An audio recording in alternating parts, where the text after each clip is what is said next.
বন্ধুরা, আজকে আমি রুই মাছের একটি রেসিপি বানাবো। রোজ রুই মাছের ঝোল ঝাল খেতে খেতে একটু মুখের স্বাদ বদল। নমস্কার বন্ধুরা, আমি মৌসুমি মৌসাম ক্রিয়েটিভিটি চ্যানেলে সবাইকে স্বাগত জানাই। আশা করি তোমরা খুব ভালো আছো, আমিও ভালো আছি। তাহলে চলো রেসিপিটা শুরু করি। এখানে করে আমি এই রুই মাছের রান্নাটা করার জন্য নিয়ে নেব 5 টুকরো মাছ আমি খুব ভালো করে ধুয়ে লবণ হলুদ মাখিয়ে রেখেছি। আর সাথে এই মাছটার কিছুটা ডিমও বেঁচেছে, সেই ডিমটাও কিন্তু আমি ভেজে নেব। আচ্ছা, আমি রান্না করার আগে মশলাগুলো কিন্তু রেডি করে নিয়েছি। তার জন্য 2টো পেঁয়াজ বেটে নিয়েছি, আদা রসুন আর কাঁচা লঙ্কা একসাথে একটা পেস্ট বানিয়ে নিয়েছি। এই রান্নাটায় আমি নারকেলের দুধ ব্যবহার করব, সেই জন্য নারকেল কুড়িয়ে এই নারকেল কোড়ার মধ্যে হাফ গ্লাস পরিমাণে গরম জল দিয়ে এটা কিছুক্ষণ 10 থেকে 15 মিনিট ভিজিয়ে রাখবো। তাহলে নারকেলের দুধটা কিন্তু খুব সুন্দরভাবে নারকেল থেকে বেরিয়ে আসবে। এবার গ্রাইন্ডার জারের মধ্যে জল শুদ্ধই কিন্তু নারকেল কোড়াটাকে পিষে নেব। আর এইভাবে একটি ছাঁকনির মধ্যে দিয়ে ভালো করে ছেঁকে নেব। আর নারকেলের দুধটা বার করে নেওয়ার পর ছাঁকনির মধ্যে যে অংশটা থাকবে সেটা কিন্তু একদম ফেলা যাবে না। এর মধ্যে সামান্য চালের গুঁড়ো, একটু বেসন, একটু পেঁয়াজ কুচি, লঙ্কা কুচি, আদা কুচি দিয়ে কিন্তু খুব সুন্দর বড়া হয়। আমি কিন্তু এটাই বানাবো।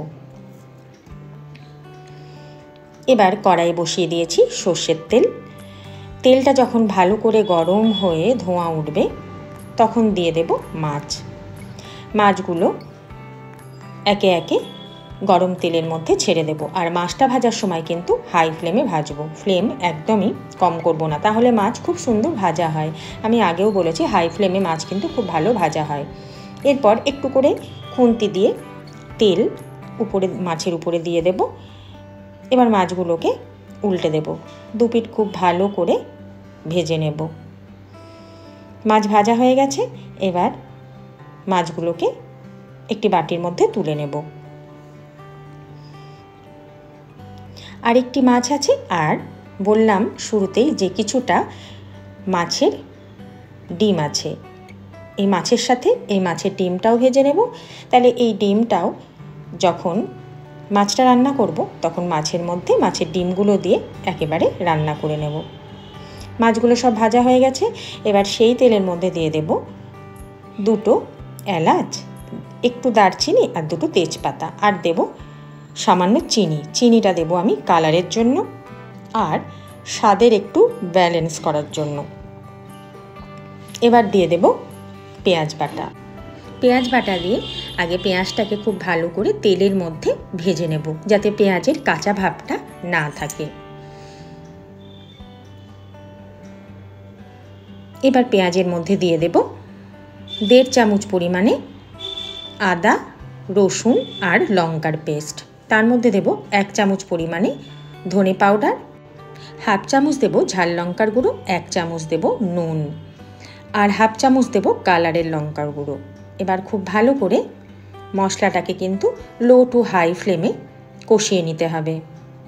মশলাটা বেশ হাতে টাইম নিয়ে বেশ ভালো করে নাড়াচাড়া করে কিন্তু মশলাটা কষাতে হবে। মশলাটা অনেকটাই কষে এসছে, দেখো তেলও কিন্তু ছেড়ে দিয়েছে মশলা থেকে। এই সময় দিয়ে দেব নারকেলের দুধটা। নারকেলের দুধের মধ্যে কিন্তু মাছগুলো সেদ্ধ হবে। মাছ তো এমনি ভাজাই আছে, শুধু নারকেলের দুধের মধ্যে দিয়ে বেশিক্ষণ ফোটানো যাবে না। ভালো করে একবার মিশিয়ে নেব নারকেলের দুধের সঙ্গে। এবার মাছগুলো একে একে ঝোলের মধ্যে ছেড়ে দেব, দিয়ে একদম বেশি ফোটানো যাবে না। 2 থেকে 3 মিনিট হাই ফ্লেমে ফুটিয়ে নিতে হবে। আর দুপিঠ খুব ভালো করে ঝোলের মধ্যে কিন্তু ডুবিয়ে দিতে হবে, যাতে মাছের ভেতরে ঝোলটা খুব ভালোভাবে যায়। দেখো মাছ কিন্তু হয়ে এসেছে। এবার গ্যাসের ফ্লেমটা বন্ধ করে মাছগুলো একটি বাটির মধ্যে তুলে নেব। তোমরা এখানে গরম মশলার ব্যবহারও করতে পারো। আমি ফোড়নে গরম মশলা দিয়েছি বলে আর এখানে গরম মশলা দিলাম না। তাহলে আজকের রেসিপি কেমন লাগলো অবশ্যই জানিও। ভালো লাগলে একটা লাইক করে পাশে থাকা বেল আইকনটি ক্লিক করে দিও, তাহলে আমি যখনই কোনো ভিডিও আপলোড করব তোমাদের কাছে নোটিফিকেশান পৌঁছে যাবে। খুব ভালো থেকো, সুস্থ থেকো, দেখা হচ্ছে পরের ভিডিওতে।